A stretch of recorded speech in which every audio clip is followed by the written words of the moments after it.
தமிழே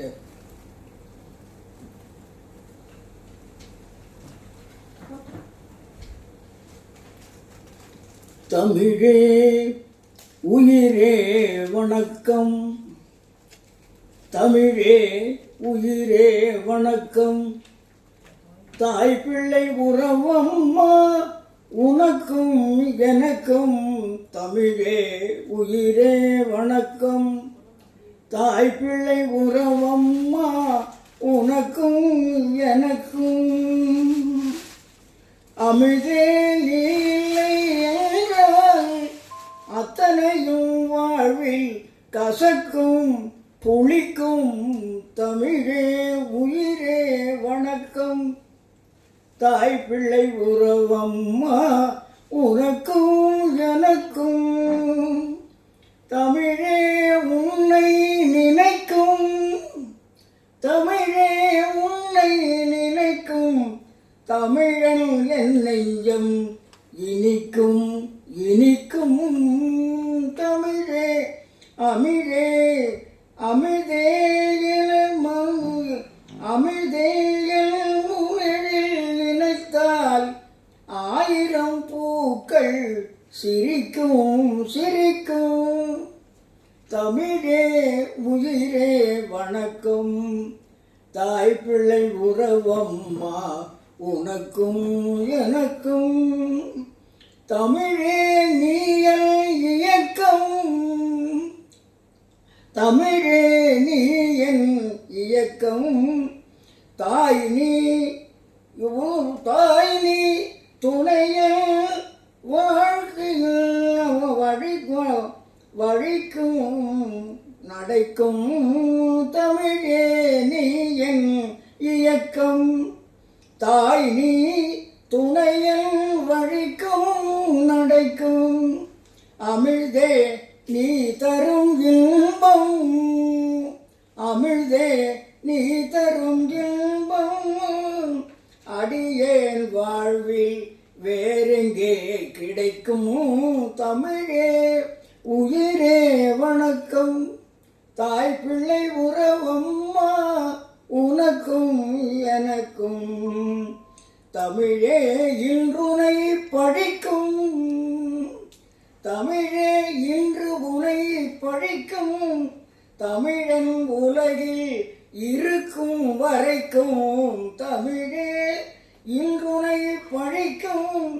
தமிழன் உலகில் இருக்கும் வரைக்கும், அமிழ்தே நீ வாழும் மண்ணில் அனலே தெரிக்கும், அனலே தெரிக்கும்.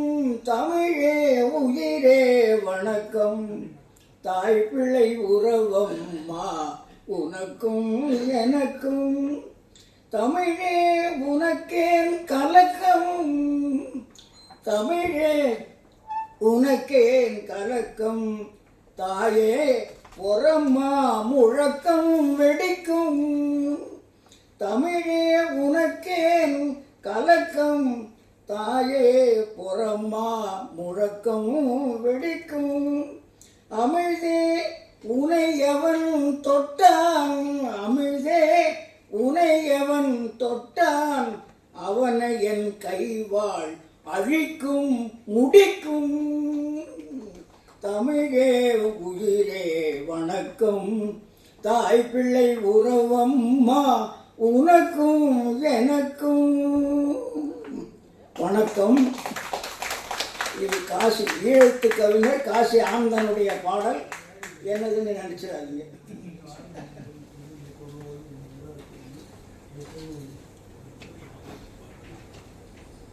புதுமை இலக்கிய தென்றல். இது 1092வது நிகழ்வு. இது புரட்சி கவிஞரும் பகுத்தறிவும் என்ற தலைப்பில் என்னை உரையாற்ற வைத்திருக்கிறார்கள். இதற்கு தலைமை தாங்கியிருக்கின்ற அருமை கவிஞர் பாவலர் மீனாட்சி சுந்தரம் அவர்களுக்கும், வரவேற்புரை நல்கிய மூரா மாணிக்கம் அவர்களுக்கும், என்னை இங்கு பேசுவதற்கு ஒரு நாள் 2 நாளுக்கு முன்னால் கேட்டுக்கொண்ட அவர் செயலரசன் அவர்கள், கலையரசன் மட்டும் கலையரசன் அவர்களுக்கும், இங்கே அமர்ந்திருக்கின்ற அறிஞர் பெருமக்கள், திராவிட தமிழர்கள் அனைவருக்கும் என்னுடைய முதற்கண் நன்றி கலந்த வணக்கம். பாவேந்தர் பாரதிதாசன் அவருடைய பிறந்த நாளின் போது அவருக்கு வைத்த பெயர் கனக சுப்புரத்தனம் தான். அவருடைய தந்தையார் பெயர் தான் கனக சபை. அதை அவர் இணைத்து கனக சுப்புரத்தனம் என்று வைத்துக் கொண்டிருந்தார். நீண்ட நாளாக அவர் ஐயா சொன்ன மாதிரி ஆன்மீகவாதியாகத்தான் அவர் ஆரம்பத்தில் இருந்தார். ஆன்மீகவாதினா மிக சிறந்த ஆன்மீகவாதி, தனித்தமிழ் பற்றாளராகவும் இருந்திருக்கிறார். அந்த மயிலம் சுப்பிரமணியர் துதியமுது படித்தால் அவர் எவ்வளவு தனித்தமிழ் பற்றாளராக இருந்தார் என்பது தெரியும். ஆனால் அவர் என்றைக்கு தந்தை பெரியாரை சந்தித்தாரோ அன்றிலிருந்து சாகர வரையிலும் அவர் பகுத்தறிவு சிந்தனையிலிருந்து மாறவில்லை. அது ஒரு பெரிய, தமிழ்நாட்டில் பலர் பலவிதமாக மாறி இருக்கிறார்கள். அவர் புரட்சி பாரதிதாசனும் தன் பெயரை மாற்றிக்கொண்டாரே, அந்த பாரதிதாசனே ஆரம்பத்தில் பகுத்தறிவாதியாக இருந்தார், பின்னால அவரே பக்தனாக மாறினார். ஆனால் இவர் அப்படி மாறவில்லை. இவரை பற்றி நான் ஒரு பாடல் பாடினேன். இந்த பாடல் ஒரு கவியரங்கத்துக்கு பொன்னிவளவன் தலைமை தாங்கினார். தியாகராயர் கல்லூரி வண்ணையம்பதியில். அது பார்வையாளராக உட்கார்ந்தவர் திரிலோக சீதாராமன் பார்வையாளராக இருந்தார். இந்த பாடலினுடைய கடைசி வரி அவருக்கு பிடிக்கவில்லை, நான் சொல்லுகிறேன். தமிழுக்கு அமுதென்று பெயர் தந்தவன். பாவேந்தர் பாரதிதாசனுடைய கவியரங்கம் அது. நடத்தியவர் அன்பரசன் ஒருத்தர், தலைமை பொன்னிவளவன். பார்வையாளராக வந்தவர் தான் திரிலோக சீதாராமன். அந்த பார்வையாளர்கள் இருந்தார். தமிழுக்கு அமுதென்று பெயர் தந்தவன், என்ப தமிழெங்கள் உயிர் என்று புகழ் கொண்டவன். தமிழுக்கு மதுவென்று பெயர் தந்தவன், இன்ப தமிழ்தனையே உணவாக தினம் உண்டவன். இது என்னுடைய பாடல்.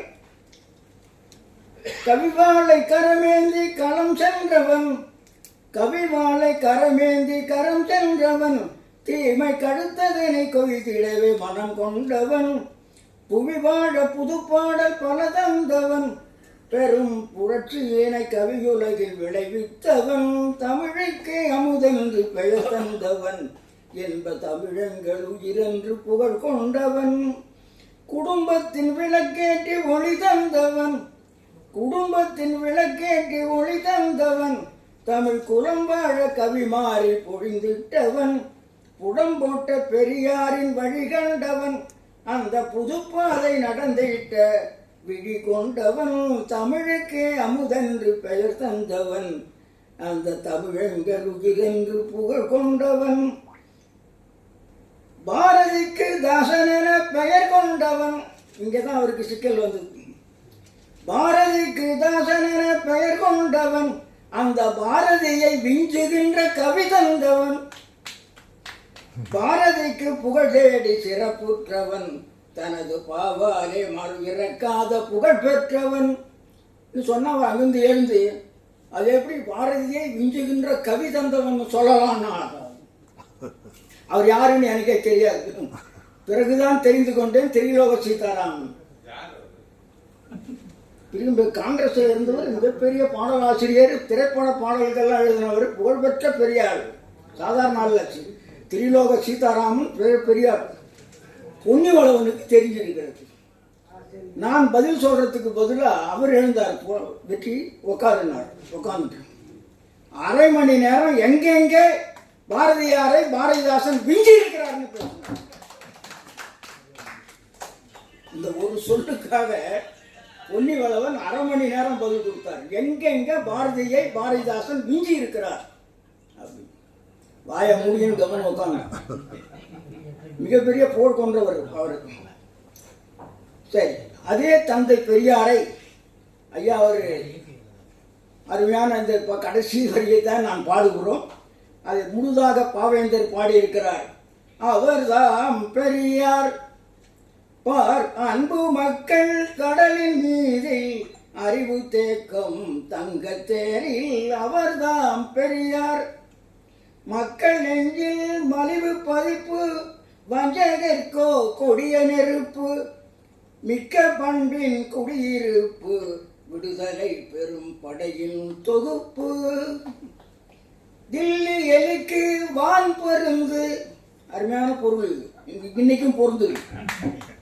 தில்லி எலிக்கு வான் பொருந்து தெற்கு திரவின் படை மருந்து கல்லாருக்கும் கலை விருந்து கற்றவர்க்கும் வண்ண சிந்து சுரண்டுகின்ற வடக்கருக்கு சூழருக்கும் பனங்கருக்கு. யாரும் இதை எடுத்துக்க மாட்டாங்க. அது மிகப்பெரிய வாழல்.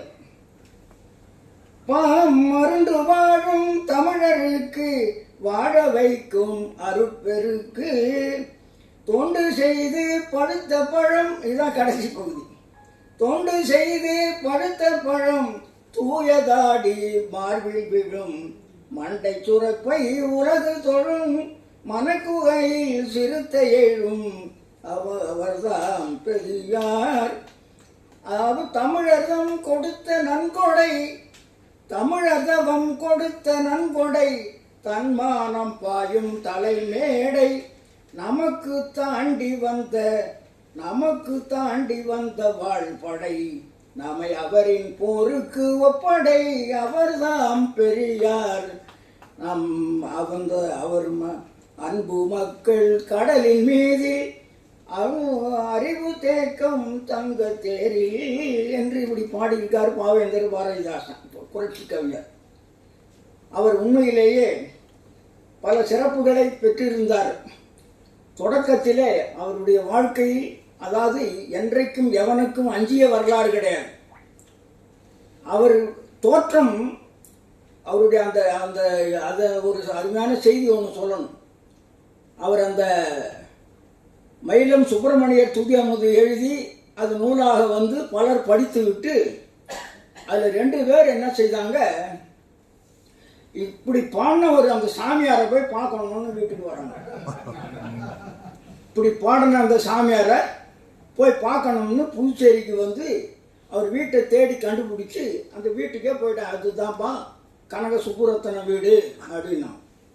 போனால் வாசப்படியில் லுங்கி கட்டிக்கிட்டு சுருட்டு பிடிச்சிக்கிட்டு ரவுடி மாதிரி வாசலில் உட்காந்துக்கிறார் ஒரு ஆள். அவர்கிட்ட போய் கனக சுப்புரத்தனம் இருக்கிறாரா அப்படின்னு கேட்குறாங்க. ஏன் அப்படின்னாரு. அதுலேயே பயந்துட்டாங்க அவங்க.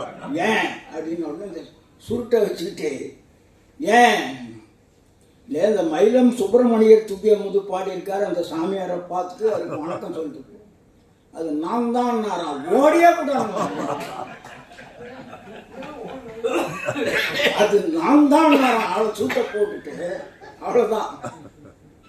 அந்த பாட்டுக்கு அவருடைய தோற்றத்துக்கும் சரியில்லை. அதே மாதிரி பல ஆண்டுகள் அவர் இந்த மாடர்ன் தியேட்டர்ஸில் போய் உரையாடல்கள், பல படங்களுக்கு உரையாடல்கள் இருக்கிறார். அதில் பாடலும் எழுதியிருக்கிறார். ஒரு பாடல்ல கமழும்ன்ற ஒரு வார்த்தை, மனம் கமழும் அப்படின்னு ஒரு வார்த்தை. இது அவங்க பாடினவங்களுக்கு வாயில நுழையில, மனம் கமழும் நுழையில.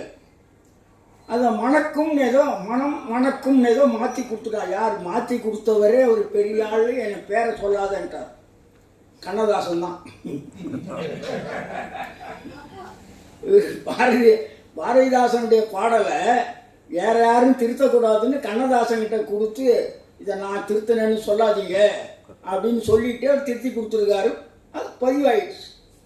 இவர் ஒரு நாள் போறாரு, பாட்டை போட்டு காட்டுன்றாரு. போட்டு காட்டா மனம் கமழும்ன்றது மணக்கும்னு வரும். யார் மாத்தணும் இல்லைங்க, அது பாட வாயில வரல, அந்த கருவி சரியா இயங்கல. ஏய், கருவியை மாத்துங்கடா, ஏன் பாட்டை மாத்தடா. என்ன செய்தார் தெரியுங்களா? அதுதான் வேடிக்கை. 40,000 ரூபாய் அந்த பாட்டுக்கு கொடுத்த பணத்தை காசோலையை கிழித்து எறிந்து விட்டு வந்தவர். ஒரு சொல்லை, ஒரு எழுத்தை மாற்றினான்றதுக்காக, ஒரு சொல்லை மாற்றினான் என்பதற்காக அந்த காசோலை 40,000 ரூபாய் காசோலையை கிழித்து எறிந்து விட்டு வந்தவர். அப்பேற்பட்ட மாசு கவிஞன் என்றால் அப்படி இருக்கணும். அவர்கிட்ட என்ன ஒரு பெரிய எனக்கு பிடிக்காத ஒரு செய்தி என்ன, உதவி செய்த அண்ணாவையும் திட்டினார், உதவி செய்த தலைவனாக ஏற்றுக்கொண்ட தந்தை பெரியாரையும் திட்டினார். அவர் திட்டாத ஆளே கிடையாது. அதே சமயத்தில் ஒரே ஒரு ஆளை மட்டும் கடைசி வரையில் ஐயர்னு சொன்னவர் பாரதியார் மட்டும்.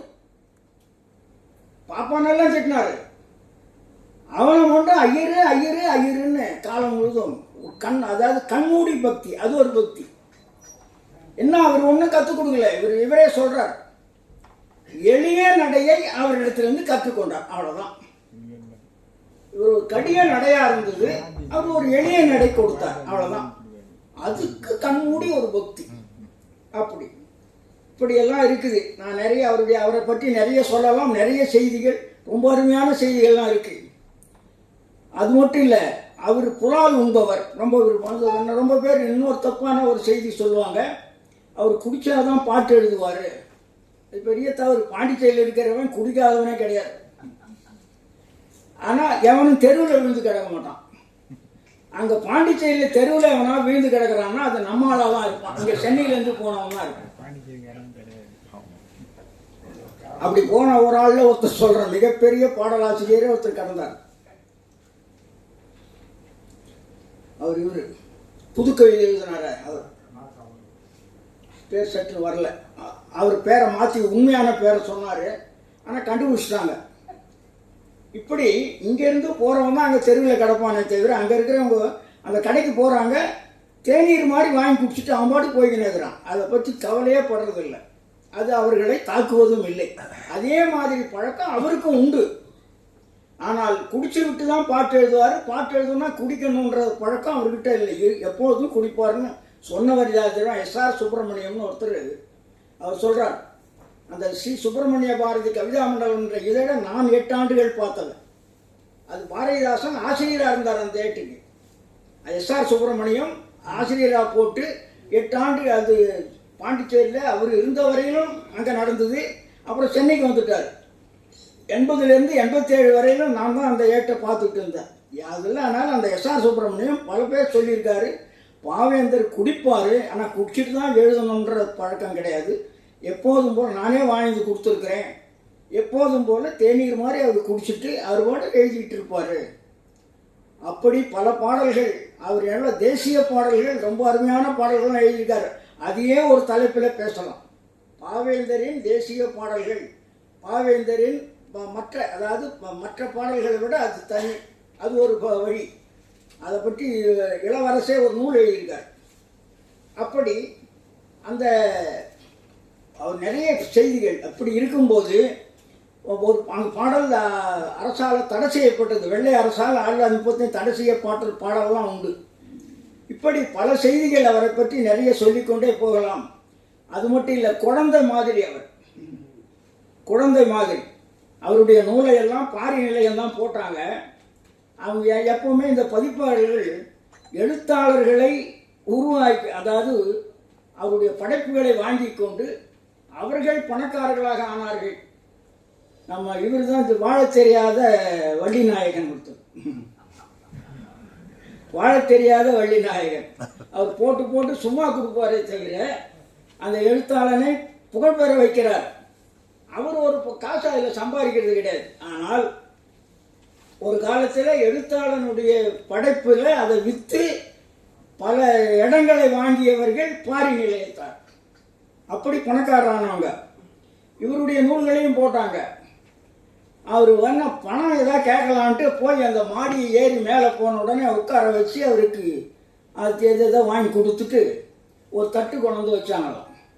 தட்டு நிறைய காசு. என்னது, ₹1 நோட்டாக மாற்றி அந்த தட்டு நிறைய வச்சு இதை எடுத்துங்க அப்படின்னு. இவர் ஐயோ இவ்வளவான்னு வாரினாராம். ₹100 கூட இருக்காது. இவ்வளவா அப்படின்னு வாரி இருக்கார், குழந்தை மாதிரி. அப்படியும் இருந்திருக்கிறார்.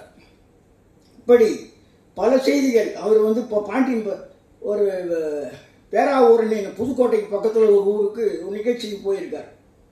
அந்த நிகழ்ச்சியில் உட்காந்துருக்காரு. பக்கத்தில் ஒருத்தனை பார்த்து இங்கே குயில் கிடைக்குமான்னு கேட்டார். இவர் கேட்ட குயில் வேற, இவருடைய இதழ் குயில், அது இங்கே கிடைக்குமான்னு அங்கே கேட்டிருக்காரு. இல்லைங்க கிடைக்காம, துப்பாக்கி எடுத்துன்னு போனால் சுட்டுன்னு வரணும். இப்படியெல்லாம் நிறைய நிகழ்ச்சிகள் இருக்கிறது. அப்படி ஒரு தடவை அவர் புலால் உண்ணுவார்னு சொன்னாலே விரும்பி உண்ணுவார். சென்னையில் தங்கியிருந்த போது முருகு சுப்பிரமணியம் தெரியும். முருகு சுப்பிரமணியம்னு சேலத்துக்காரர். பாவேந்தரை பார்க்காமலேயே அவரை பற்றி பல பாடல்களை பாடி அவர்கிட்ட கொண்டு கொடுத்து பெருமை பெற்றவர். அதாவது மீசையை பற்றிய 22 விருத்தம் எழுதினவராம். பாவேந்தருடைய மீசையை பற்றி 22 விருத்தம், 8 அதாவது என்சி விருத்தம் எழுதி கொண்டு கொடுத்துருக்காரு. இதை யார் சொன்னது தெரியுமா? பெருஞ்சித்திரனார் சொன்னார். பெருஞ்சித்திரனார் ஒரு முறை தென்மொழியில் பாவேந்தரை பற்றி ஒரு பாடல் வேணும் கொடுன்னு என்ன கேட்டார். நான் எழுதி கொடுத்தேன். அந்த முதல் வரியை படிச்சுட்டு என்னை தூக்கி போட்டு போயா, அந்த முருகு சுப்பிரமணியம் 22 பாட்டு விருத்தம் எழுதலாம் அந்த பாவேந்தருடைய மீசையை பற்றி. அதில் 22 பாட்டிலையும் இல்லாத ஒரு வரி உங்ககிட்ட இருந்தது. ஆனால் ஒன்றும் இல்லை, எடுத்த உடனே தொடக்க பாட்டை புத்தகத்தை விரித்து வைத்த புதுமையை போல் மீசை பூந்தமிழின் மீதினிலே தனியாத ஆசை. அந்த தொடக்கம் புத்தகத்தை விரித்து வைத்த புதுமையை போல் மீசை. இங்க புதுசு 22 வருஷத்தில் இல்லாத ஒரு வரி உங்கள்கிட்ட இருந்தது. ரொம்ப அருமையான வரிங்க. அந்த மாதிரி அந்த முருகுவண்ணனை இனிமே வாரம் இங்க வா, அப்போ நான் ஏதாவது எழுதணும், நீங்கள் வார்த்தை என்ன நடந்தது, என்ன எழுதுனீங்க அப்படின்னு கேட்டிருக்காரு. வான்னு சொல்லியிருக்காரு. வாரம் வந்த உடனே இவர் இந்த மாதிரி வர்றாரு ஒருத்தர், அவருக்கு சாப்பாடு போடணும். அந்த புலால் இந்த புலால் எல்லாம் செய்து வச்சுருக்கார். அவர் உட்காந்துருக்கார். எல்லாருக்கும் சாப்பாடு போடுறாங்க. அதில் இறைச்சி வச்சுருக்காங்க. சாப்பிட சொன்னார். அவரு விரும்பி சாப்பிட்டார். யார்? முருகவண்ணன், அந்த முருகு சுப்பிரமணியம். சாப்பிட்ட பிற்பாடு கேட்டாரா, நீ சாப்பிட்டு என்ன கறின்னு தெரியுமாண்ணா? ஏதாவது ஆட்டுக்கறியாக இருக்கும், கோழிக்கறியாக இருக்கணும். புலிக்கறினாரா? இவர் அலறி தூக்கி போட்டு அடாடாடா புலிக்கறியான். ஆமாம், அந்த பக்கம் சேலத்து பக்கம் ஒருத்தர்கிட்ட கேட்டேன், கொண்டு கொடுத்தாரு. அதுதான் புலிக்கறி சாப்பிடணும் அப்படின்னாரு. அன்னையிலேருந்து அவருக்கு ஏமோ புலி வயிற்றுக்குள்ளே இருக்கிற மாதிரியே அவருக்கு ரொம்ப நாளாக இருந்துதான். இவர் சொன்ன வார்த்தை புலிக்கறி. சாப்பிட்ட வரையிலும் ஒன்றும் தெரியல அவருக்கு. புலிக்கறின்னு உடனே ஓஹோ புலியே நம்ம வயிற்றுக்குள்ளே இருக்குன்னு நினைச்சாராம். இப்படியெல்லாம் உடையவர். ஏன் சொல்ல வரேன்னா, அவ்வளவு குழந்தை மாதிரியான பாவேந்தர் பாரதிதாசன் அவர் காங்கிரஸ் இயக்கத்தில் சேர்ந்து, அவரும் தந்தை பெரியார் மாதிரியே காங்கிரஸ் இயக்கத்தில் சேர்ந்து அந்த கதரை விற்று இருக்கிறார். கதரை பற்றி நிறைய பாட்டெல்லாம் கூட பாடியிருக்கிறார். அது மட்டும் இல்லை, இங்கே இந்த பகுத்தறிவில் நான் சொன்ன மாதிரி அவர் மாதிரி கடைசி வரையிலும் யாரும் இருந்ததில்லை. அவ்வளவு கட்டுப்பாடாக இருந்திருக்கிறார். அவரே சொல்கிறார், என்னன்னா நான் ரொம்ப நாளாக அந்த பக்தனாக இருந்ததுனால எனக்கு ரொம்ப நாளாக அதை திரும்ப மாற முடியலன்னு ஒரு பாட்டை எழுதியிருக்கார். 37 ஆண்டுகள் வரையிலும், 37 வயது வரையிலும் என்னை கடவுள் பக்தி ஆட்டி படைத்து கொண்டிருந்ததுன்னு எழுதுகிறார் ஒரு இடத்துல. அப்போ 37 வயதில் தான் அவரை சந்திச்சிருக்கிறாரு பாவேந்தர் தந்தை பெரியாரை. அதனால் அது வரையிலும் அவருக்கு அது ஆட்டி படைக்கு இருந்தாலும் அதுக்கப்புறம் தான் அவருக்கு துணிவு வருகிறது. ஆனால் பாவேந்தர் அப்படி, பாரதியார் அப்படி இல்லை. 1000 தெய்வங்கள் உண்டென்று தேடி அலையும் அறிவிலிகால்னு பாடினவர். அது இளமையில். முதுமையில் என்ன ஆனார்? போனார், அர்ச்சனை பண்ணார், தேங்காயும் பழையும் கொண்டு போய் யானைக்கு கொடுத்தாரு. ஏய் நீ பகுத்தறிவாக இருந்த, இப்போ பக்தனாக ஏண்டா மாறினேன்னு அந்த யானை இழுத்து போட்டு ஒரு மேரி மேய்ச்சி. அதுதான் அதோட போய் படுத்தவர் தான், அதுக்கப்புறம் செத்தே போயிட்டார். அந்த மாதிரி பாவேந்தர் இல்லை. பாவேந்தர் என்ன ஆனார் தெரியுங்களா? கடைசியாக இப்போ ராஜீவ்காந்தி மருத்துவமனை, அப்போது பொது மருத்துவமனை அங்கே சேர்த்துருக்கிறாங்க. சேர்த்துருந்தா நேரடியாக பார்த்தவர் எனக்கு நண்பராக இருந்தவர் ராஜகோபால்னு ஒரு நண்பர். இங்கே அடிக்கடி வருவார் பெரியார்களுக்கு. இந்த குழந்தையை அறிமுகப்படுத்தினவர் அவர் தான். ஆமாம், அதாவது அதை கேட்க நீலமேகம்னு ஒருத்தர் சொல்கிறாங்களே, அவருடைய உறவினர் அவர். இன்னும் கேட்டால் டிஆர் பாலுக்கும் உறவினர். அவர் அந்த ராஜகோபால் இறந்துட்டார். இல்லை, அந்த எஸ்ஐவிடி கல்லூரியில் இருந்தார். எங்கள் கௌரிவாக்கம் எஸ்ஐவிடி கல்லூரியில் பணியாற்றினவர். அவர் என்ன பண்ணார், நாவலர் ரொம்ப நெருக்கம்னு நினச்சிக்கிட்டு இவர் பேராசிரியர் எவனே உடனே திட்டி விட்டார். நமக்கு நாவலர் நம்மளை காப்பாற்றுவார், கல்வி அமைச்சர். அவர் காப்பாற்றல, வேலை போயிடுச்சு. காப்பாற்றல, நாவலர் வேலை போயிடுச்சு. கடைசி வரையிலும் திருமணமே செய்து கொள்ளாமல் இருந்து இறந்துட்டார். ஏன் சொல்ல வரேன்னா, அப்பேற்பட்டவர் எதுக்கோ சொல்ல இந்த அவர் தான் சொன்னார், மருத்துவமனையில் கொண்டு போய் சேர்த்தவர் அவர் தான். கடைசியாக அவர் படுக்கையில் மூக்கில் அங்கே இங்கெல்லாம் குழாய்கள் வைத்து இணைக்கப்பட்டு படுத்துட்டு இருக்கிறார். அவருடைய அக்கா ஒரு அம்மாவும் திருச்செந்தூர் போயிட்டு வந்தோன்னா அப்படின்னு நெத்தியில் போய் திருநீரையும் குங்குமத்தையும் வச்சிருக்காங்க படுத்த படுக்கையில் இருக்கும்போது. இவர் அதை கலைக்க எழுந்தார், எல்லாத்தையும் பிடுங்கி போட்டுட்டு அதை தொடச்சார். அதோட சரி. எப்படி பக்தி, எப்படி பகுத்தறிவு பாருங்க. அது ஏன் சொல்ல வந்தேன்னா, பாரதியார் அர்ச்சனை பண்ணிட்டு தேங்காய் பழத்தை கொண்டு போய் யானைக்கு கொடுத்து அது இழுத்து போட்டு மேய்ச்சிக்கணும். இவர் என்ன பண்ணாரு, திருநீரை கலைக்கிறதுக்காக அந்த குழாயெல்லாம் பிடுங்கி போட்டு விட்டு தொடச்சாரு. அதோட காலி. அதுக்கப்புறம் அவர் குழைக்கல, 5 மணித்துள் கூட இல்லையா. ஏன் சொல்ல வரேன்னா, அப்படி அவருடைய பகுத்தறிவு. அதுக்காக சொல்ல வந்தேன். அவருக்கு பல பெயர்கள் உண்டு, இருந்தாலும் எனக்கு மணி ஆகிட போகிறது. அந்த பகுத்தறிவு அவருடைய எங்கு தொட்டாலும் தமிழும் பகுத்தறிவும் தான். பாவேந்தரை, புரட்சி கவிஞரை எங்கு தொட்டாலும் தமிழும் பகுத்தறிவும் தான், வேற எதுவும் வராது. அப்படி பாவேந்தர் பல செய்திகளை சொன்னாலும் அவர் இன்னொன்று நல்லா பகுத்தறிவில் அவரை போல சிறந்தவர்கள் யாரும் இல்லை, எவனுக்கு பயந்தவரும் கிடையாது. அதை சொன்னார். அதாவது சிங்காரவேலர் ஒரு மாநாடு நடத்தியிருக்கார். 1933 ஒரு மாநாடு நடத்தியிருக்கார் சென்னையில். அந்த மாநாட்டுக்கு போனவர் அந்த வருகை பதிவேட்டு குறிப்பேட்டில் நான் ஒரு நிரந்தர நாத்திகன்னு எழுதியிருக்கார். நான் ஒரு நிரந்தர நாத்திகன்னு கையெழுத்து போட்டிருக்கார். அப்படி அவர் பாவேந்தர் தந்த என்ன கேட்டால், அறிஞர் அண்ணாவுக்கு அறிஞர்னு பட்டம் கொடுத்தது பாவேந்தர் தான். பாவேந்தருக்கு புரட்சி கவிஞர் கொடுத்தது தந்தை பெரியார். பாவேந்தருக்கு புரட்சி கவிஞர் என்று பட்டம் கொடுத்தது தந்தை பெரியார். ஆனால் பேரறிஞர் அண்ணாவுக்கு அறிஞர் என்று பட்டத்தை கொடுத்தது பாவேந்தர் பாரதிதாசன். இதெல்லாம் நிறைய செய்திகள். அதனால் உலகத்தில் முதல் பகுத்தறிவாதி திருவள்ளுவர் தான். அது யார் என்ன சொன்னாலும் சரி. திருவள்ளுவரை போன்ற ஒரு பகுத்தறிவாதி இந்த உலகத்தில் இன்னும் தோன்றவில்லை. திருவள்ளுவருக்கு அடுத்து தான் அவர் இயேசுவும் பகுத்தறிவாதி தான். ரொம்ப பேர் அவருடைய அந்த இயக்கத்தை சார்ந்தவர்கள் அவரை ஆன்மீகவாதியாக கற்பனை பண்ணி கொண்டிருக்கிறார்களே தவிர, அவர் பகுத்தறிவானதனால தான் அவரை கொலை செய்தார்கள். பகுத்தறிவு இயக்கத்தை வளர்த்தார். அது அந்த நாட்டு அரசனுக்கு எதிராக இருந்தது. அப்படி கொண்டு போய் இந்த இயக்கம் வளர்ந்தால் உங்களுக்கு ஆபத்து என்று அரசனிடத்திலே சொல்லி அரசன் இந்த வேலையை செய்தான்.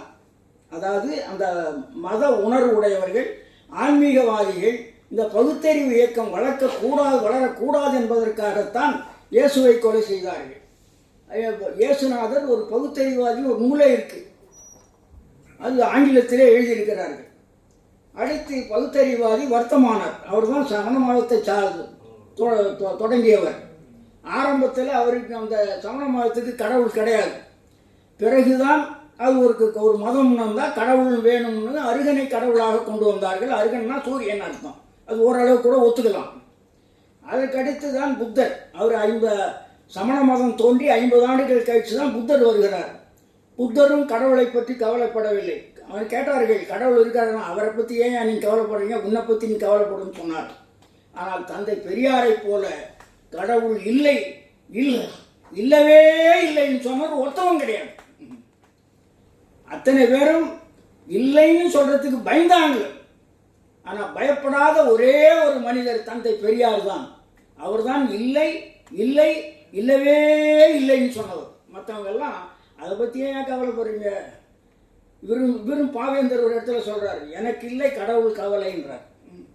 அப்படின்னு அர்த்தம், கடவுள் இல்லைன்னு முதல்ல சொல்லலை, கடவுள் கவலை எனக்கு இல்லை அப்படின்னு தான் சொல்றார். பிறகுதான் மாறுறார். அதற்கடுத்து தந்தை பெரியாரிடத்தில் இருந்தவர் புதுக்கவிதை தந்தை பெரியார் சொல்கிறார், பாரதிதாசன் புரட்சிகரமான கருத்துக்களை வெளிப்படுத்திய முதல் கவிஞரும் கடைசி கவிஞரும் அவர்தான். இன்னைக்கு என்ன தடிக்கு விழுந்தா கவிஞர் மேலதான் விழணும். அன்னைக்கு அவ்வளவு கவிஞர்கள் இருக்கிறார்கள். ஆனால் ஒரு கவிஞராவது பகுத்தறிவு கவிஞரை பார்க்க முடியாது. ஏன்? திட்டத்துக்கு பயம். அந்த பகுத்தறிவுக்காக கவிதை எழுதினா கூட கடவுளை திட்டாம கடவுள் இல்லைன்னு சொல்லாம எழுதுறவங்களா இருக்காங்க. நைஸா, அதாவது இங்கேயும் படாம அங்கேயும் படாம எழுதுறவங்களும் இருக்கிறாங்க. மற்றவங்கெல்லாம் ஆன்மீகத்திலே இறங்கிடுவாங்க, இதுலேயும் பாதி அதிலையும் பாதி எழுதுவாங்க. ஒரு கவிஞர் ஆயிடுச்சுன்னு போய் இவர் அன்பழங்கிட்ட காட்டுறாங்க, இவருக்கு பிறந்த நாள் கொண்டாட போகிறோம், அந்த மலரை நீங்கள் வெளியிடுங்க. ஆமாம், இவர் ஐயாவுக்கும் பாட்டு எழுதுவார், அம்மா ஐயப்பனுக்கும் பாட்டு எழுதுவார், அவருக்கு நான் வந்து வெளியிடணுமான்னு கேட்டார். அந்த மாதிரி தான் நாட்டில் இருக்கிறாங்க. அதனால் அவருக்கு அடுத்து யார்? பாவேந்தர் பாரதிதாசனுக்கு அடுத்து அவருக்கு ஈடாக வேறு எந்த கவிஞரும் வரவில்லை, தோன்றவில்லை. அப்படி தோன்றியவர்களும் பழமை கருத்துடையவர்களாக இருக்கிறார்கள் என்றார். எடை போட்டார் தந்தை பெரியார். பாவேந்தருக்கு பிறகு தோன்றினார்கள், ஆனால் பழமை கருத்தில் தான் இருக்கிறார்கள். அவர் பாவேந்தர் பாரதிதாசனை போல் இல்லை என்று அருமையாக சொல்கிறார். பாரதிதாசன் அவர்கள் சுயமரியாதை இயக்கத்தின் ஐயா சொன்னார், அதை ஒப்பற்ற கவி. அவர் புகழை எதிர்பாராமல் தம் கொள்கையில் விடாப்பிடியாயிருந்தவர். யார? பாவேந்தர் புரட்சி கவிஞரை தந்தை பெரியார் சொல்லுகிறார், அவர் கொள்கையில் விடாப்பிடியாக இருந்தவர் அப்படின்னு சொல்றார். அடுத்து பார்ப்பன சாதி என்று ஒன்று தலைமை உணர்வோடு தனியாக இருக்கும் வரை, பார்ப்பன சாதி என்ற ஒன்று தலைமை உணர்வோடு தனியாக இருக்கும் வரை பாரதிதாசன் பாடல்களில் காணப்படும் கடுமையும் கொடுமையும் கட்டாயம் தேவை சொன்னது சஞ்சீவி என்கின்ற பேராசிரியர். பாரதிதாசன் ஏன் இருக்கிறார் பாரதிதாசன் பாட்டுன்னா, பார்ப்பனம் இருக்கிற வரையிலும் பாரதிதாசன் பாட்டு தேவைன்னு சொல்லுகிறார். சுயமரியாதை இயக்கம், தன்மான இயக்கம், திராவிடர் இயக்கம், பகுத்தறிவு இயக்கம், சீர்திருத்த இயக்கம், கடவுள் இல்லாத கட்சி, இவ்வாறு தான் தந்தை பெரியாரின் சீர்திருத்த இயக்கம் வழங்கப்பெற்றது. அந்த அத்தனை இயக்கத்தையும் உள்வாங்கி கொண்டவர் புரட்சி கவிஞர். அதே மாதிரி ஏற்கனவே சொன்ன பாருங்க, அதாவது திருவள்ளுவர், புத்தர், வர்த்தமானர், இயேசு, தந்தை பெரியார் அத்தனை பேருடைய கருத்துகளும் கொள்கைகளும் ஒன்றாக சேர்ந்த உருவமாக பாவேந்தர் புரட்சி கவிஞர் இருந்தார். அதே மாதிரி தான் கடவுளை மற, மனிதனை நினை சொன்னது தந்தை பெரியார். அதற்கு வழிகாலாக வாய்த்தவர் பாவேந்தர் புரட்சி கவிஞர். கடவுள் இல்லை இல்லை இல்லை என்று இவர் சொன்னார் இல்லையா, அதே மாதிரி அவர் என்ன செய்தார், அதாவது ஒரு எம்.எம். தண்டபாணி தேசிகர் ஒரு இசை அரசர். இன்னும் கேட்டால் அண்ணாமலை பல்கலைக்கழகத்தில் இசை பேராசிரியராக இருந்து அந்த துறைக்கே பெரியவராக இருந்தவர். அது மட்டும் இல்லை, மிகப்பெரிய புகழ் பெற்றவர். அவருடைய பாட்டு தான் தீட்டாயிடுத்துன்னு ஒரு செய்தி, அதை நான் மறுபடியும் சொல்ல வேண்டாம். அந்த தீட்டாயிடுத்து அப்படின்னு பாப்பானுங்க நினைச்ச அந்த எம்.எம். தண்டபாணி தேசிகர் ஒரு தடவை பாடுறாரு.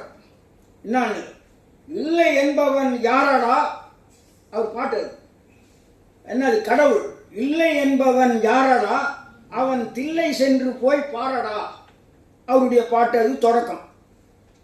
பாவேந்தர் புரட்சி கவிஞர் பாடுகிறார், இல்லை என்பவன் நானடா, அந்த தில்லை சென்று பார்த்து தானடான்னார். வேற யாரும் போல சொல்லல. இல்லை என்பவன் யாரடா, அவன் தில்லை சென்று பாரடா என்பது எம் தண்டபாணி தேசிகருடைய பாடல். அதுக்கு பதில் கொடுத்த புரட்சி கவிஞர் என்ன சொல்லுகிறார், இல்லை என்பவன் நானடா, அந்த தில்லை சென்று கண்டு தானடான்னார்.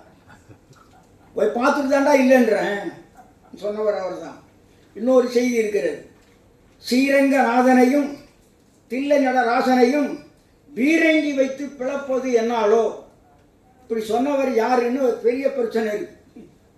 சிலர் அதாவது கவிஞர் முடியரசன் என்றும், இன்னொருத்தர் நம்ம கவிக்கொண்டல் செங்குட்டுவன் ஒருத்தர் இருந்தார். அவர் திராவிட இயக்கத்தில் 40 ஆண்டுகளாக விடுதலையிலையும் பணியாற்றினவர், முரசொலியில் பணியாற்றினவர், எல்லா திராவிட இயக்க ஏடுகளில் பணியாற்றியவர். அவர் சொல்லுகிறார், சுவரோபிய சுப்பையா கும்பகோணத்துக்காரர் அவர் பாடினது, மயிலாடுதுறைக்காரன் அது சுவரில் எழுதுறவர். அவர் கவிஞர், அவர் எழுதின சொற்றொடர் இதுன்னு அவர் சொல்றார். நான் இன்னொரு நூலில் படித்தேன், இல்லை இது முடியரசன் எழுதினது என்று ஒரு செய்தி இருக்கிறது. ஆனால் மேடையில் பேசுபவர்கள் எல்லாம் பாரதிதாசன் பாடினதுன்னு தான் சொல்றாங்க. ஆனால் பாரதிதாசன் அதை பாடல. ஏன்னா இந்த என்னாலோன்னு முடியுது இல்லையா, கடவுளை பீரங்கி வச்சு பிளக்கிறதுன்றது இருக்குது இல்லையா, இப்படி எவனுக்கும் துணிவு வராதுன்னு பயந்து தான் எல்லாரும் பாரதிதாசன் பாடினாருன்னு சொல்லிட்டு இருக்காங்க. இதே மாதிரி தான் சாம்போதும் தமிழ் படித்து சாக வேண்டும் என்றும் சாம்பலதும் தமிழ் மணந்து வேக வேண்டும்னு ஒரு பாட்டு. இது எல்லாரும் மேடையில் பாரதிதாசன் தான். ஏன்னா சாவு தமிழ் அப்படின்ன உடனே அவர் தான் அப்படின்னு. அது இல்லை. யாழ்ப்பாணத்து சச்சிதானந்தம் ஒருத்தர், அதை நான் தான் கண்டுபிடிச்சி முதல்ல ஒரு ஏட்டில் எழுதினேன். அது இன்றைக்கு பாதி பேர்.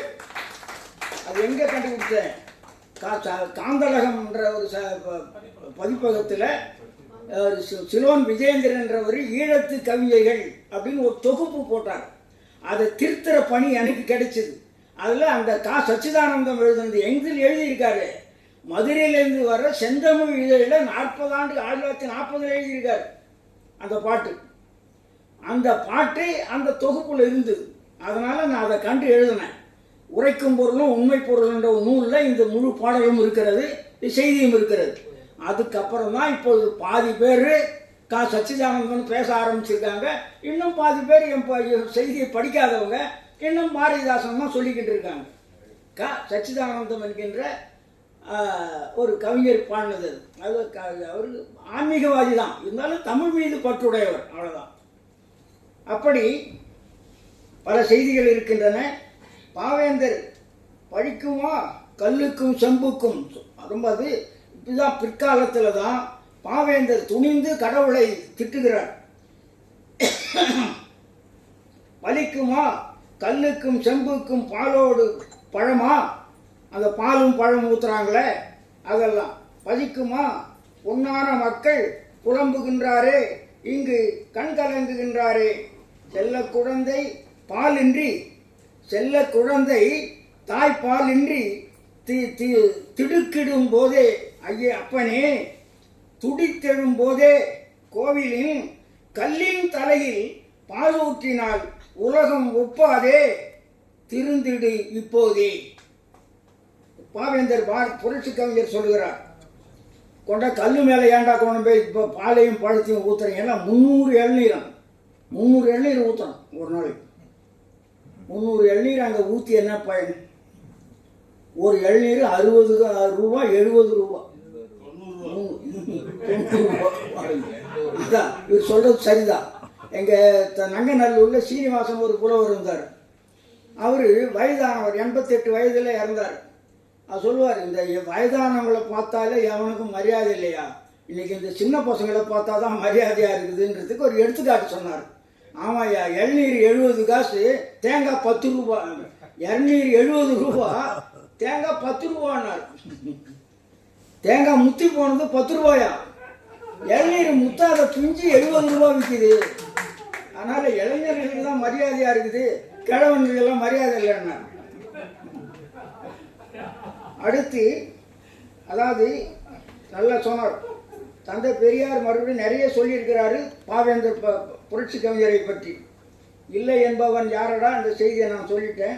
அது தொழிலாளர் பாடலில் ஒரு பாடல் சொல்லுகிறார். ஐயா மணி சொல்லுங்க.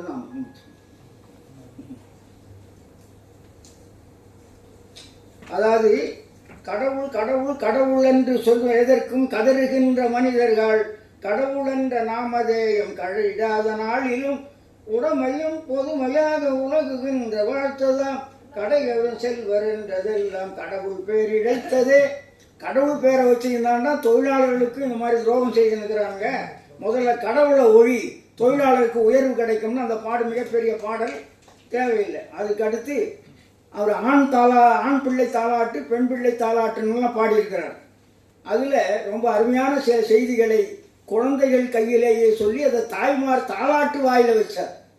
அதுதான் புரட்சி கவிஞருக்குன்ற ஒரு மிகப்பெரிய சிறப்பு என்னன்னு கேட்டால், தாலாட்டு பாடலில் ஏன் வச்சாருன்னா, இந்த மூட நம்பிக்கை பெண்களிடத்தில் தான் இருக்கிறது, அதை முறியடிக்க வேண்டும் என்பது அவருடைய நோக்கம். அந்த நோக்கத்தை நிறைவேற்றுவதற்காக தாலாட்டு பாடலில் வச்சு தாயை பாட வச்சார். அதில் சொல்றார், சாணிக்கு பொட்டிட்டு சாமி என்பார் செய்கைக்கு நாணினி உறங்கு நகைத்து நீ கண் உறங்கு. அருமையான பாட்டு. இதிலே அது எங்கேருந்து கிடைச்சது? தந்தை பெரியார் தான் சொல்கிறார் ஒரு கூட்டத்தில். காலில் சாணி மேய்ச்சின்னா போய் கை விட்டுட்டு போயிடலாம், ஐயோ அப்படின்னு. அதே சாணி மேலே ஒரு புல்லை சொருவி அதில் ஊந்து கும்பிட்றான்னார். இதுதான் அவருக்கு அந்த செய்தி. தந்தை பெரியார் சொன்ன செய்தி தான் உண்மையிலே பாவேந்தர் பாரதிதாசனுடைய முழு எல்லா கவிதைகளும் தந்தை பெரியாருடைய சொற்பொழிவு தான் பாவேந்தர் புரட்சி கவிஞருடைய பாடல்கள். அவ்வளோதான், வேற ஒன்றுமே தேவையில்லை. அதாவது தந்தை பெரியாருடைய சொற்பொழிவுகள் அனைத்தும் புரட்சி கவிஞருடைய பாடல்களாக மறைந்தன. அவ்வளோதான். அதுக்கடுத்து வாட பல புரிந்து, இது ஆண் குழந்தை தாலாட்டில் சொல்றார், வாட பல புரிந்து வாழ்வை விழலாக்கும் மூட பழக்கத்தை தீதென்றால் முட்டவரும் மாடுகளை பாருங்க. அதாவது பகுத்தறிவு சொன்னா அதை மறுத்து பேசுறவன முற்ற வர்ற மாடுன்ற. வாட பல புரிந்து வாழ்வை விழலாக்கும் மூட பழக்கத்தை தீதென்றால் முட்டவரும் மாடுகளை சீர்திருத்தி வண்டியிலே பூட்ட வந்த ஈடற்ற தோளா இளந்தோளா கண்ணுரங்கு. இது யார் சொல்றது பாடுறது? பாவின் புரட்சி கவிஞர் இல்லை, அந்த பிள்ளையை பெற்ற தாய் பாடு. இப்படி பாடினா அவங்களுக்கு புத்தி வருமா வராதா? ஓரளவுக்கு வரும். தினமும் பாடினாங்கன்னா ஒரு நாளைக்கு வரும். அந்த நம்பிக்கையெல்லாம் அவர் பாடினார். எல்லாம் அவன் செயலே, அந்த பாட்டு தான் தொடர். எல்லாம் அவன் செயலே என்று பிறர் சொல்ல வெள்ளம் போல் அள்ளி விழுங்கும் மனிதருக்கும் காப்பார் கடவுளுமை கட்டையிலே போகும் மட்டும் சேர்ப்பேற்பீர் உழைப்பீர் என உரைக்கும் வீணருக்கும் மானிடரின் தோளின் மகத்துவத்தை காட்ட வந்த தேனின் பெருக்கே என் செந்தமிழே கண்ணுரங்கு. இது தாய் பாராட்டுறார். அதுக்கடுத்து பெண் குழந்தை தாலாட்டில் சொல்றாரு, மூடத்தனத்தின் முடநாற்றம் வீசுகின்ற காடு வணக்க வரும் கற்பூர பெட்டகமே. அதாவது வேண்டா சாதி இருட்டு வெளிப்பதற்கு தூண்டா மணி விளக்காய் துளங்கும் பெருமாட்டி. அதாவது புண்ணில் சரம் தொடுக்கும் பொய்மதத்தின் கூட்டத்தை கண்ணீர் கடல் சிந்தி கட்டழிக்க வந்தவனே. தெய்வீகத்தை நம்பும் திருந்தாத பெண் குலத்தை என்ன சொல்லிட்டார் பார்த்தீங்களா? இது பாடுறது யார்? தாய் பாடணும். தெய்வீகத்தை நம்பும் திருந்தாத பெண் குலத்தை உய்விக்க வந்த உவப்பே பகுத்தறிவே கண்ணுரங்கு என்று பெண் குழந்தை தாலாட்ட தாயை பாட வைக்கிறார் புரட்சி கவிஞர். இன்னும் சொல்லுகிறார், அதாவது அச்சமும் மடமையும் இல்லாத பெண்கள், அச்சமும் மடமையும் இல்லாத பெண்கள் அழகிய தமிழ்நாட்டின் கண்கள். எந்த பெண்களை பாராட்டார் அவரு? அந்த இன்னொரு பொண்ணு அது இருக்கு, நிறைய அந்த பாட்டு இருக்கு.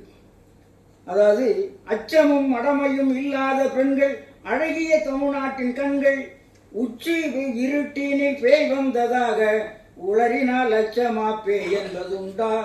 அச்சமும் மடமையும் இல்லாத பெண்கள் முச்சந்தி சாத்தானும் முச்சங்கு காத்தானும் உண்டா?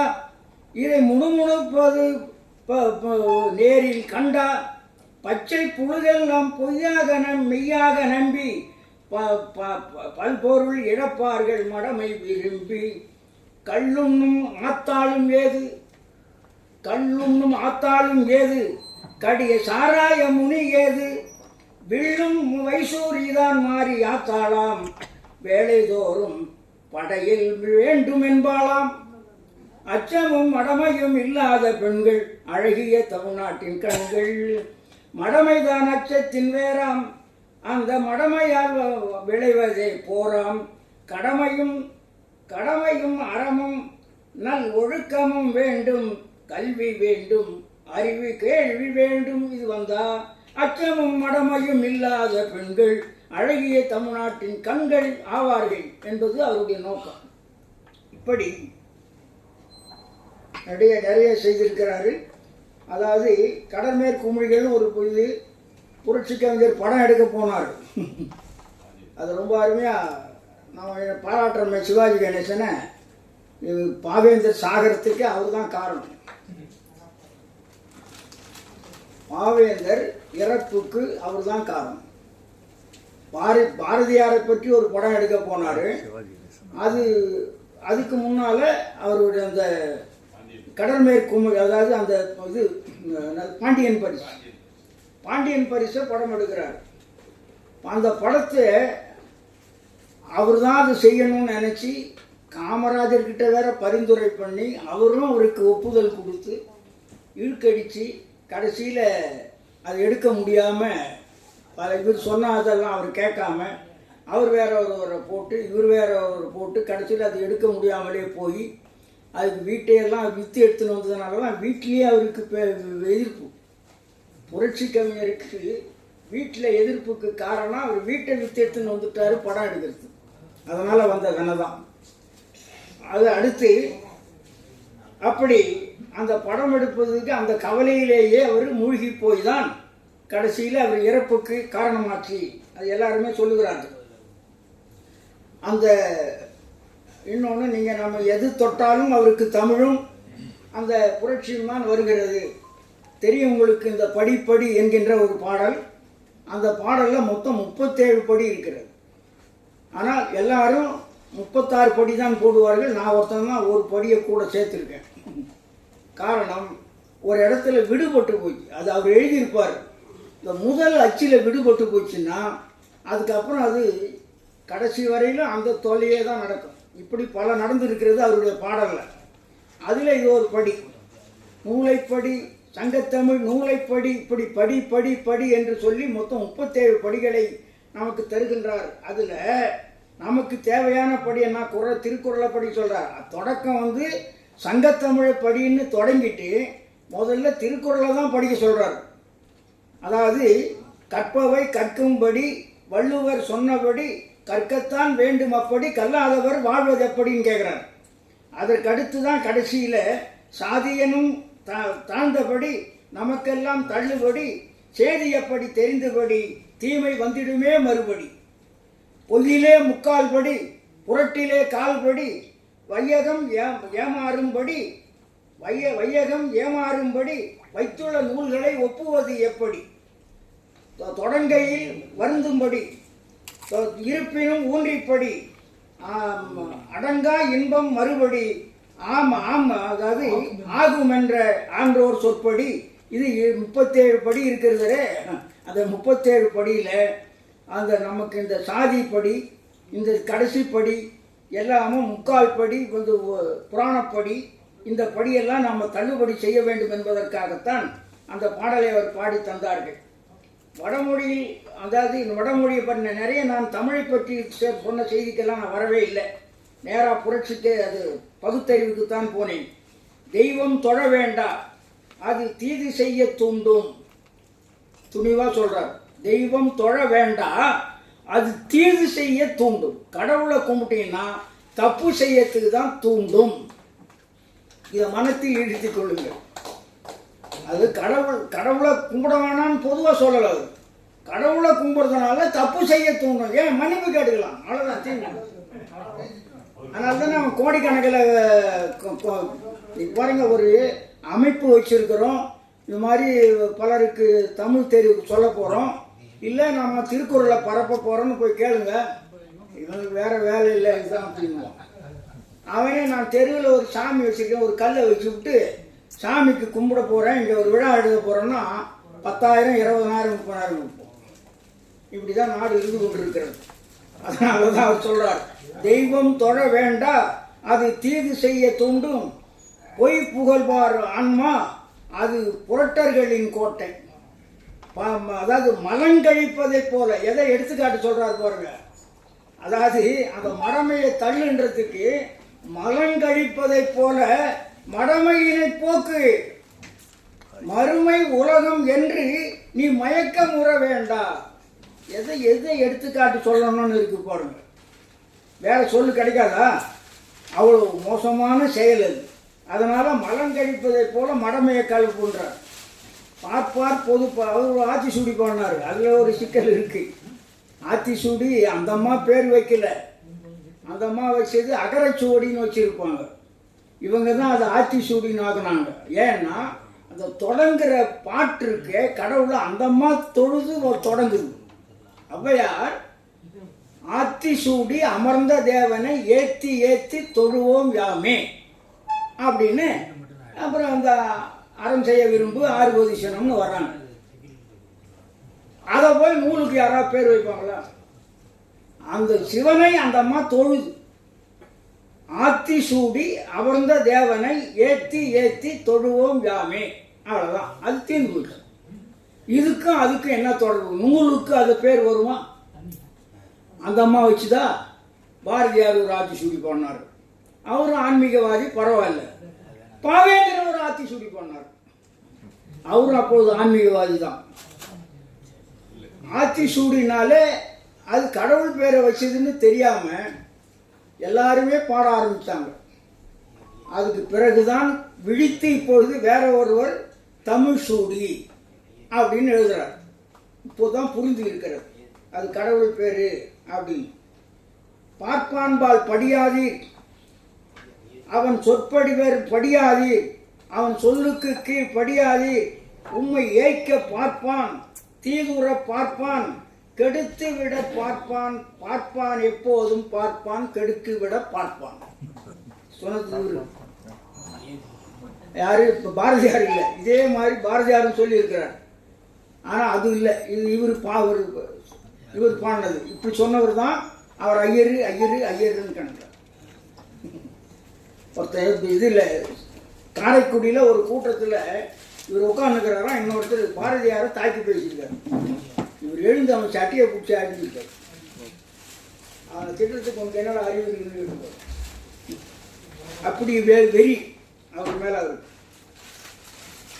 அடுத்து இன்னும் பல செய்திகள். அகத்தியன் விட்ட புதுக்கரடி, அதுக்கு ஒரு பேர் சொல்றார். அதாவது அகத்தியனை நம்ப வேணாம்னு சொல்றாரு. ஏன்னு கேட்டா, அவன் குள்ளன்றதுக்காக மட்டும் இல்லை, அவன் ஆரிய கருத்துக்களை கொண்டு வந்து தமிழ்நாட்டில் நுழைத்தான் என்பதற்காகன்றார். அதுதான் முக்கியம்.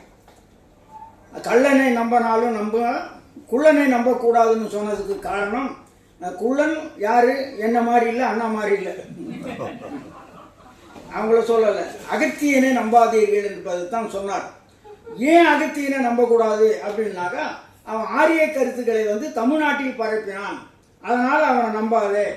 அகத்தியன் குள்ளன் ஆரியர் கொள்கையை புகுத்தினான் செந்தமிழ் பொன்னாடதனில், ஆதலால் குள்ளனை அணுவளவும் நம்பாதே என்ற பழமொழி அன்று பிறந்ததுன்னு இவரே சொல்றார். அந்த பழமொழிக்கு இவர் காரணம் சொல்றார். கள்ளனை நம்பினாலும் நம்பலாம், குள்ளனை நம்பலாகாது என்பது பழமொழி. அந்த பழமொழி இப்படித்தான் வந்தது என்பதற்கு ஒரு அருமையான செய்தியை சொல்றாரு புரட்சி கவிஞர். பிறகு நிறைய பாடல்கள் இருக்கின்றன. நாம் இப்பொழுது அவருடைய இறுதி கட்டத்துக்கு வந்துட்டோம். ஆனால் பகுத்தறிவு பாடல் நான் ஏற்கனவே சொன்ன மாதிரி பாவேந்தர் புரட்சி கவிஞர். அவர் புரட்சி கவிஞர்னு அந்த புரட்சி என்ற நூலை எழுதுவதற்காக மட்டும் இல்லை, அவருக்கு முன்னாலேயே அந்த பட்டம் கிடைச்சிச்சு. காரணம், யாரும் பாட முடியாத, கடவுளை திட்டுகின்ற, கடவுளை வைகின்ற தந்தை பெரியாருடைய கருத்துக்களை பாடலாக தந்ததனால் வேற எவனும் துணிவில்லாத காலத்தில் துணிந்து சொன்ன ஒரே ஒரு கவிஞர் இவர்தான் என்பதனால இவருக்கு புரட்சி கவிஞர் என்று முன்னமே அதுக்கு பெயர் வந்தது. அதற்கு பிறகுதான் அந்த புரட்சி கவிஞர் என்று அந்த நூலுக்கு பெயர் வைக்கின்றார். அந்த புரட்சி கவிதையிலும் ரொம்ப அருமையான புரட்சியை செய்கிறார். அது ஒரு வடநாட்டு கதை. அதை எடுத்து தமிழ்நாட்டு கதையாக, தமிழ் கதையாக மாற்றி ரொம்ப சிறப்பான பாடல்களை பாடி அது எல்லாரையும் உணர்ச்சி வசப்பட வைத்த பாடல்கள் அவை. எல்லாரும் பாடிய பாடல்கள், மேடைதோறும் முழங்கிய பாடல்கள். அவையெல்லாம் நாம் உண்மையிலேயே பாவேந்தர் புரட்சி கவிஞரை நாம் கட்டாயமாக அவருடைய பாடல்கள் அனைத்தும் படிக்க வேண்டும். இவர் சிலம்பொலி செல்லப்பானாரை போல மனப்பாடம் செய்து வைத்துக் கொண்டிருக்கணும். அவர் சொன்னார், அத்தனை பேரும், அதாவது அவர் எத்தனை நூல் பாடியிருக்கிறாரோ அத்தனை நூலும் சிலம்பொலி செல்லப்பனாருக்கு மனப்பாடம். அதை கேட்டார்கள், எப்படிங்க இதெல்லாம் மனப்பாடம்? அதில் நல்லதுன்னா மனசில் நின்றுடும். அது நாம் மனப்பாடம் பண்ண வேண்டியதில்லை. ஒரு நல்ல வரி இருந்தால், நல்ல பாட்டு இருந்தால் அது தானாக நம்ம மனத்தில் நிலைத்து விடும் என்பதுதான் உண்மை. இப்போ நாம் ஒரு வரியை படிக்கிறோம், அது சிறப்பாக இருக்குதுன்னா அதை பற்றி வெளியில் பேசுவோம். அப்போ என்ன ஆயிடுது? நினைவாற்றல் அது பெருகி கொண்டே இருக்கிறது. எனக்கு பாடம் சொல்லி கொடுத்த ஆசிரியர் தான் சொன்னார். கேட்டது என்ன பாடம்? இலக்கணம். இந்த இலக்கணத்தை என்கிட்ட கேட்டுட்டு மட்டும் போயிடாதப்பா, யாருக்குன்னா சொல்லணும்னா. ஏன் இலக்கணத்தையே விளக்கணுன்றான், அதை போய் நான் எவனையா சொன்னால் கேட்பாங்களா அப்படின்னு கேட்டால், குட்டி சுவர் கேட்கும் போய் பாருப்பாரு. குட்டி சுவர்கிட்ட போய் சொல்ல, அதுவும் கேட்காத. என்ன, உனக்கு நினைவாற்றல் மறுபடியும் வரும். அதுதான் முக்கியம். நினைவாற்றலுக்காக மறுபடியும் சொல். அதனால்தான் கற்றதை கற்றுக் கொடுக்க வேண்டும். இவர் அடிக்கடி சொல்லுவார். வள்ளிநாயகன் கற்றதை அதோடு நிறுத்திவிடக்கூடாது, கற்றதை மற்றவருக்கும் கற்பிக்க வேண்டும். இது அம்பேத்கரிடத்திலும் இந்த கொள்கை இருந்தது. கற்றதை கற்றதோடு நிற்காமல் கற்றதை மற்றவருக்கும் கற்பிக்க வேண்டும். அப்பொழுது என்ன ஆச்சு? உன்னாட்ட இன்னொருத்தன் வந்துடுறான்னு அர்த்தம். உன்னை போல இன்னொருவன் உருவாகி விடுவான். அதை போல் பாவேந்தர் புரட்சி கவிஞருடைய பாடல்களை உண்மையிலேயே எல்லா இசையும் கற்றவர். அவர் பள்ளிக்கூடத்தில் 18 வயதுக்கு ஆசிரியராக போகிறார். நிலவியில் அவர் முதல்ல புலவர் படித்தார், தேர்ந்து விட்டார். ஒரு பள்ளிக்கு அவரை கொண்டு போகிறார். அந்த தாளாளரை கொண்டு போய் நிறுத்துறாரு. அங்கே இருக்கிற பிள்ளைங்கள்லாம், ஓ இவன் படிக்க வந்துக்கிறான் அந்த பையன்றான். அவர் சொல்கிறாரு, இல்லை உங்களுக்கு பாடம் எடுக்க வந்திருக்கிறான் அப்படின்னு. அப்படியா? எல்லாரும் விதைந்து போய் பொறாமை கொண்டு அவரை படிக்கக்கூடாது, அது ஒரு ஆசிரியராக பணியாற்றக்கூடாதுன்னு தடை பண்ணியிருக்காங்க. அதையெல்லாம் வென்றிருக்கிறார். போன உடனே முதல்ல வகுப்பு எடுப்புனா 1வது வகுப்புக்கு இவரை விடுறாங்க. அந்த 1வது வகுப்பு பாடத்தை வாங்கினார். கையில் வாங்கி பார்த்தா, அதாவது அணில், அதாவது இந்த ஏஃபார் ஆப்பிள்ன்ட்டு ஆங்கிலத்தில் கற்றுக் கொடுக்குறாங்க இல்லையா, அந்த மாதிரி தமிழில் அந்த எழுத்து அடையாளத்துக்கு ஒரு பொருளை சொல்லுவார்கள். இப்போ அணில் அப்படின்னாக்கா ஆவுக்காக, ஆடு அப்படின்னா ஆவுக்காக, அந்த மாதிரி 5 ஐக்காக ஐன்னு சொல்றதுக்கு பாக ஐயர்னு இருந்துதான். என்ன அது எங்கிறது? ஐயை சொல்லிக் கொடுப்பதற்காக ஐயர். உடனே அவர் அங்கே ஒரு கரும்பலகையில் அந்த ஐயரை எழுதாம ஐவர் 5ன்னு எழுதி காட்டிட்டார். 18 வயதிலேயே அவர் பகுத்தறிவு சிந்தனை இருந்திருக்கு. அவர் 18 வயதிலேயே 5 ஐ என்கின்ற எழுத்தை அடையாளம் காட்டுவதற்காக 5 ஐவர் ஐயர்னு அச்சிட்டு இருந்தது புத்தகத்தில். அவர் அதை மாற்றி ஐவர் என்று எழுதி காட்டியிருக்கார். ஐக்கு வண்ணான், வாவுக்கு வா அடையாளத்துக்கு வண்ணான்னு போட்டு துணி துவைக்கிற மாதிரி காட்டியிருந்தார். இதை காட்டக்கூடாதுன்னு வண்டு அப்படின்னு எழுதி காட்டியிருக்கார். இப்படி சின்ன பொழுதிலேயே ஒரு சிந்தனை பகுத்தறிவு சிந்தனையாக தான் இருந்திருக்கிறது. காலப்போக்கில் அவர் பாரதியாரோட இருந்ததுனால அவருக்கு ஆன்மீகம் சுற்றி கொண்டது.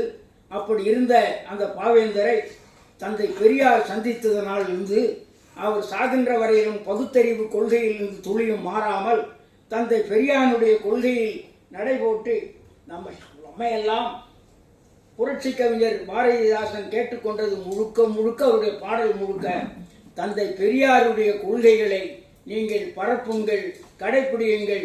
தமிழர் ஆவீர்கள், திராவிடர்கள் ஆவீர்கள், உணர்ச்சி பெறுவீர்கள், உண்மையான தமிழர்களாக மாறுவீர்கள் என்று நமக்கு கற்றுக் கொடுத்தார் புரட்சி கவிஞர்.